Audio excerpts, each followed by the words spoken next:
Tony Stark was Earth's greatest protector. Then everything changed. During a battle with the Red Skull, psychic energy rewired the minds of every hero on the battlefield. Most recovered, but Tony didn't. Now the genius behind the Iron Man armor has gone rogue, and he's got terrifying plans for the world he once saved. What happens when your greatest hero becomes your worst nightmare? Okay, San Francisco. It's time to look pretty for me. This is where our story begins. At a time when genius billionaire philanthropist Tony Stark has found himself unfettered by any social or moral codes. The Armored Avenger has recently packed up and moved to San Francisco, calling it his new home. Little does everybody know that Mr. Stark is planning more than a surface-level makeover for the City of Love. Because right now, he has just released something that would alter everything about its citizens. In his own words, it's a technovirus designed to transform you into the very best you can be. Beauty, muscle, tone, and health. And its name is Extremis 3.0. On a side note, the Armored Avenger also makes quick work of a young rampaging villain calling himself Teen Abomination. And guess what? Tony didn't even have to leave his pool party to do all this. But make no mistake, not everyone is on board with his grand makeover plan for the people of Frisco, as evidenced by the arrival of his intrepid executive assistant, Pepper Potts. We need to talk. 4 little words that can ruin any day. And we're talking about a day where my head was beaten off by an actual monster. Now. As if things weren't bad enough, Pepper finds out that Tony has been working on something entirely new this whole time, too. Endo Sim Armor. Full liquid smart metal, hardens instantly on connection. Rather than relying on a tech element for the initial bonding process, I extracted some building blocks from a symbiote. So the startup is completely psionic. Great. Symbiote-infused armor. That couldn't possibly end badly. However, past Tony's renewed sense of bravado and egotism, past the absolutely shady symbiote-infused suit he's working on, Miss Potts has come here with a different agenda. We need to talk about the Extremis app. I'll be in the pool. I'm serious, Tony. Have you given any thought to the ramifications? Ramifications? I transformed San Francisco into paradise overnight. Paradise? The whole city has been turned into a giant orgy of drunkenness, irresponsibility, and excess. So you admit it's a complete success? Think of it what you will, but Pepper has a point. Because as they speak, the consequences of this new social hierarchy between those who have access to Extremis 3.0 and those who don't are already in full swing.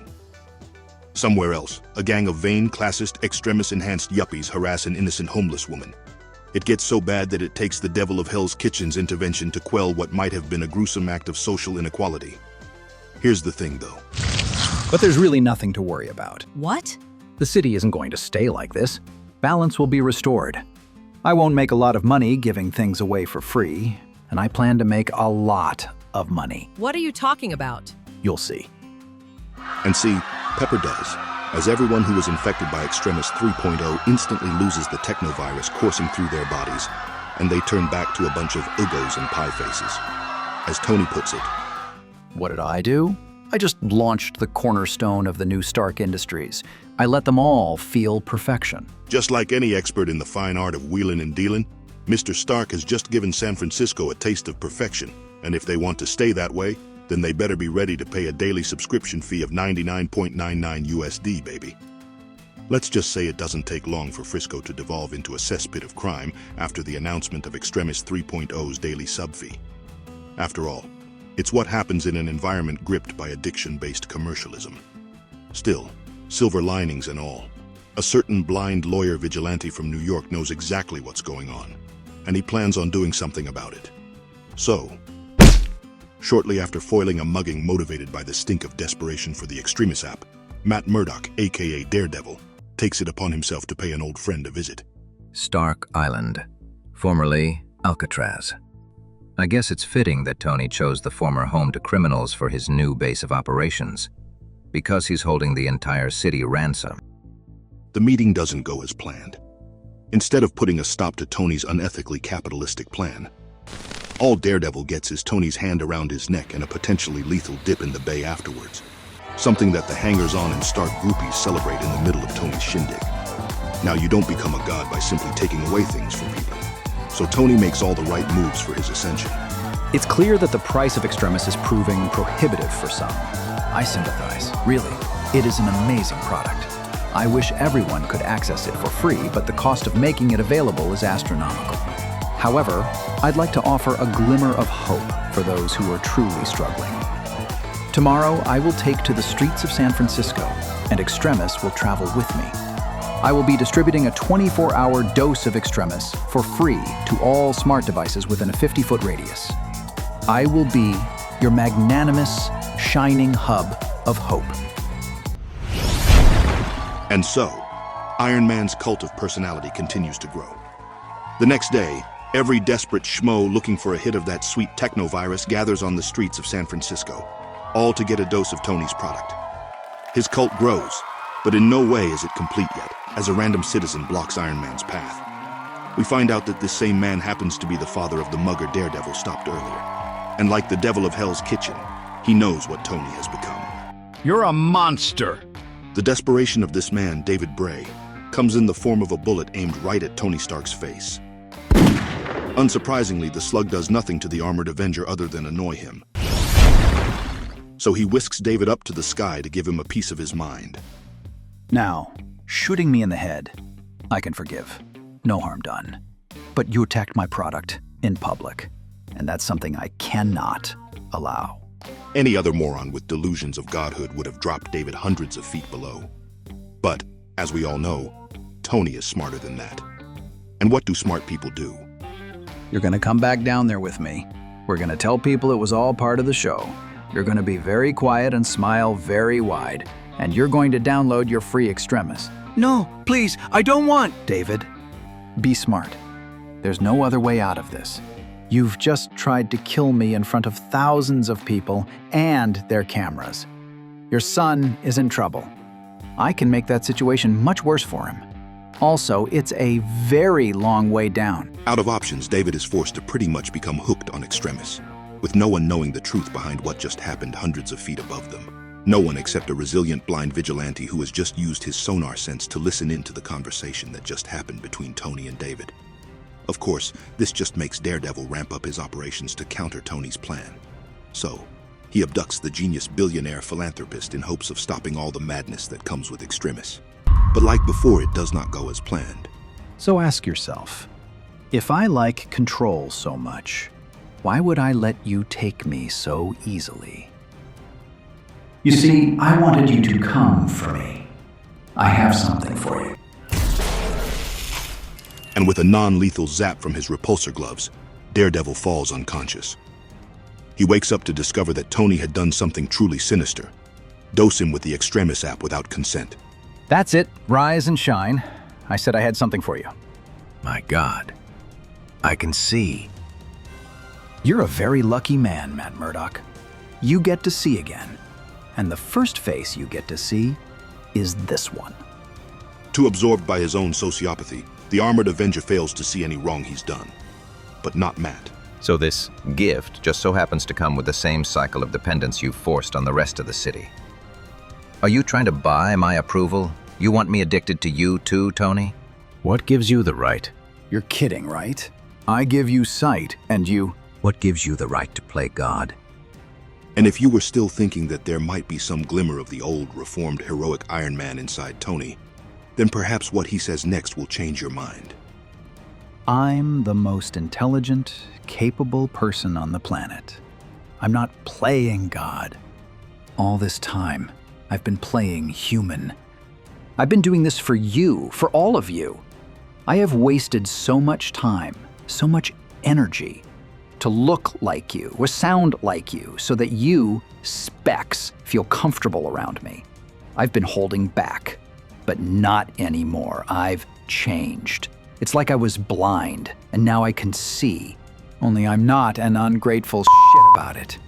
The heated conversation ends when She-Hulk gives Tony a call about how Teen Abomination has escaped jail and is currently wrecking Stark Island. And just to punctuate the rift between these two men, Tony gives Matt a one last parting gift. I have to go. We are not done here, Stark. Yeah, I'm done. I don't have to justify myself to you. You are so far beneath me. From there, Iron Man would manage to bring Teen Abomination to his side by offering him Extremis. And as for Matt, ever the man of principle, he obviously doesn't take Tony's deal. But he does take the final fleeting moments of his sight to at least indulge in personally seeing his best friend, Foggy Nelson, with his own 2 eyes. Not long after, Tony would appear on TV to announce his newest initiative, further inching him forward to the totalitarian he's become. As this broadcast began, a new Stark security system came online throughout San Francisco. Iron Sight, a network of drone cameras designed to protect all of you, is spreading throughout the city as I speak. When users downloaded the free Extremis app, your data was uploaded to the Iron Sight security database. The database knows your online habits, your movements, your location, and who you interact with. Simply put, Tony Stark has just low-key turned San Francisco into his own private police state. On the other hand, Daredevil susses out yet another disturbing revelation from his recent interactions with Stark. And as you'd expect, he confronts Tony about it. Have you come to take me up on my offer? No. So, what do you want? Justice. That's pretty broad. I heard it. Heard what? And it's here we find out just how truly far gone the Armored Avenger truly is. In fact, it happened way before the release of his addictive app. I know where to find the proof. I worked it out.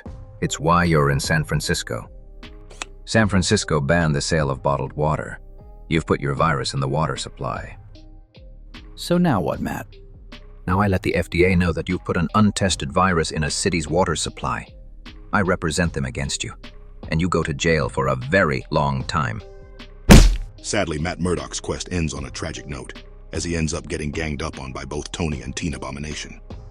The worst part is what Tony does after.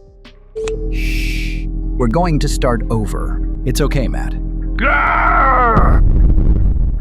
This never happened. With the Devil of Hell's Kitchen's mind wiped, any threat to Tony's diabolical ascent has been taken down. However, make no mistake, Matt Murdock wasn't the only object of Iron Man's selfish interests. As we discover, Teen Abomination isn't just some random child who turned into a monster. The boy's tragic backstory aside, such as the fact that he accidentally took out his own mom when he accidentally turned into a gamma-powered brute, he learns 2 big revelations, and one of them is more disturbing than the other. Happy? Happy Hogan is my dad? Was your dad. He died. Okay. You're the son of one of the few people I actually cared about. I am going to help you now. You already said you were going to help me. Yes, but in actuality, I was going to pull you apart and work out what your cells are doing in order to harness your condition for fun and profit. Don't get me wrong, I'm still going to find a way to monetize all of this. But I'll also spend some time trying to work out how to reverse what's happened to you. But do not think for a second that this exceedingly shady version of the genius billionaire playboy philanthropist has been left unopposed by the Marvel Universe at large. Because this whole time, ever since their less than copacetic conversation, Pepper Potts has been preparing to make a move against the man she once called boss. And it all came to a head after a fateful elevator ride inside Stark Industries' offices. Jamie, I want you to know that this has nothing to do with you, and I'm sorry. What? Huh? Be ready. And just like that, an all too familiar red and gold suit of armor lunges at Tony and Teen Abomination. Ugh! This armored newcomer easily takes down the gamma-powered kid. But little does Tony Stark know that the biggest surprise has yet to come. Who are you? Don't you recognize me? I'm hurt. I'm you, Tony. Of course, Marvel's resident tech genius deduces who or what this armored assailant really is shortly after their brief scuffle. Let me guess. After almost losing my mind to the Black Llama, I put a contingency in place. You're me from 8 years ago? Yes. A full backup of my mind in case anything ever went wrong again. I asked Pepper, and probably Happy, to keep it a secret from me. Then I erased the knowledge from my own mind. A short-term mind wipe. Then 2 bottles of tequila and a truly punishing hangover to throw you off the scent. Still, knowing that a past version of himself is after him does not faze Tony at all. In fact, he relishes this opportunity. Can you hear that? That's the sound of an 8-year-old plan being rendered obsolete by years of advancement. That's the sound of your extinction. As you'd expect, a scuffle immediately ensues.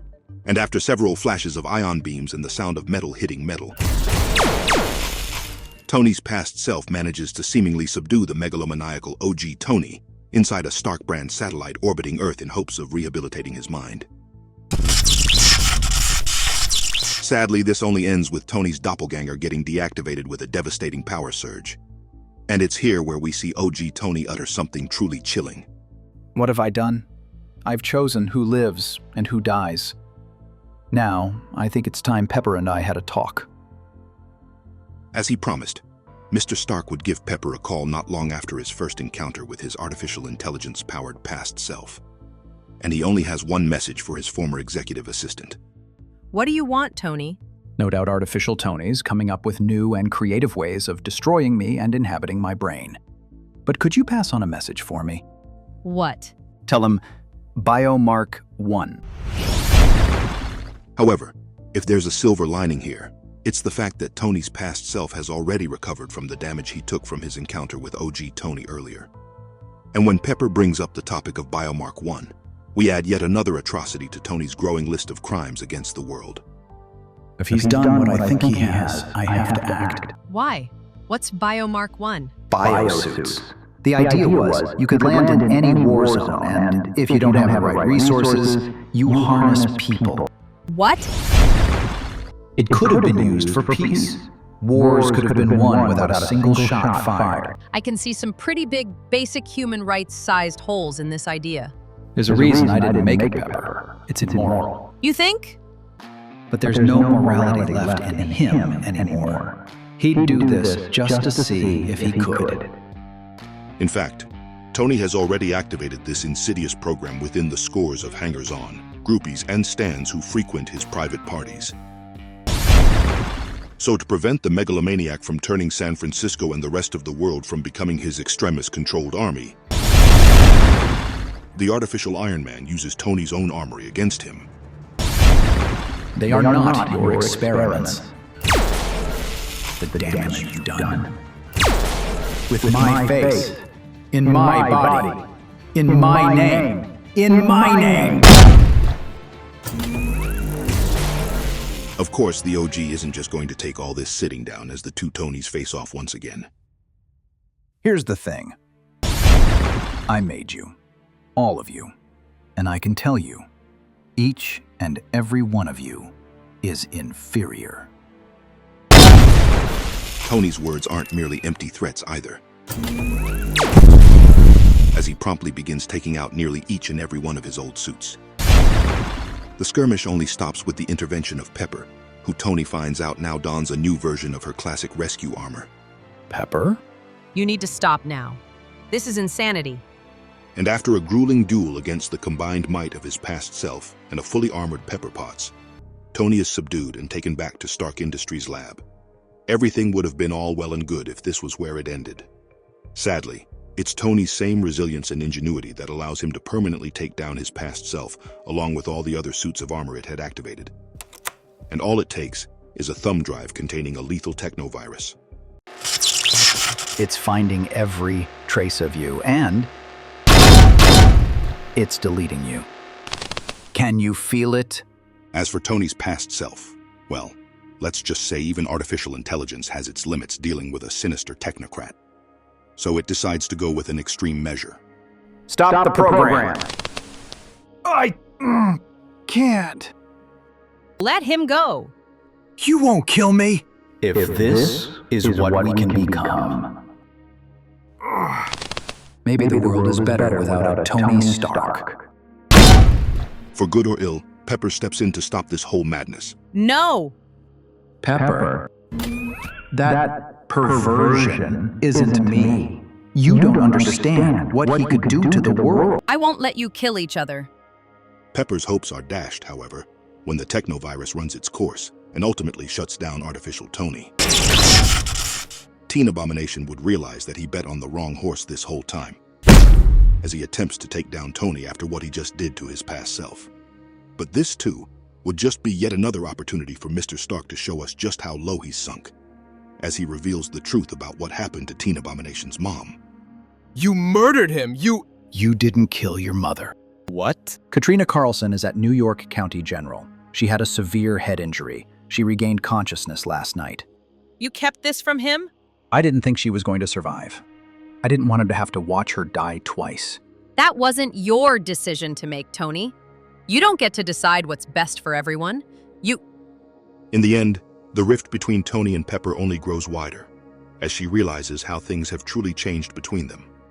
I'm so sorry. This is everything you once asked me to guard against. All of your worst fears realized. I failed you. Regardless, Miss Potts makes a solemn vow to the man she once called her friend. You didn't fail me. I am so much more than what I was. I have to accept that you're gone. And if I can't save you, then I have to save the world from what you've become. I bought one of the largest media companies on Earth from under you. I'll use it to sink your drug Extremis.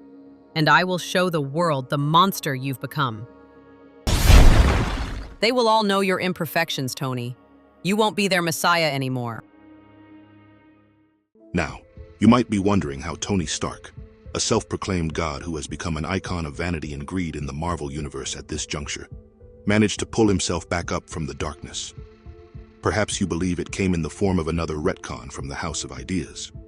Perhaps you think Pepper kept to her word and managed to take him down. Or maybe the genius billionaire playboy philanthropist suddenly saw the light during one of his adventures. You wouldn't be at fault to consider any of these possibilities. But you'd also be way off the mark. Because the only way that the so-called superior Iron Man's shady, underhanded schemes were put to a stop did not come in the form of a personal revelation. Time to settle up, Tony. It would take neither an intervention from Tony's old friends, nor a sudden change of heart to become a force for good that stops the superior Iron Man. It would take a literal helicarrier crashing on top of his and Captain America's head to stop him. It would take the literal end of the multiverse itself. As the story goes, it started with two men. One was life, and one was death. And one always wins. Everything dies. That's all for now, guys. We hope you loved watching this sinister Iron Man story and can't wait to read what you thought about it in the comments section below.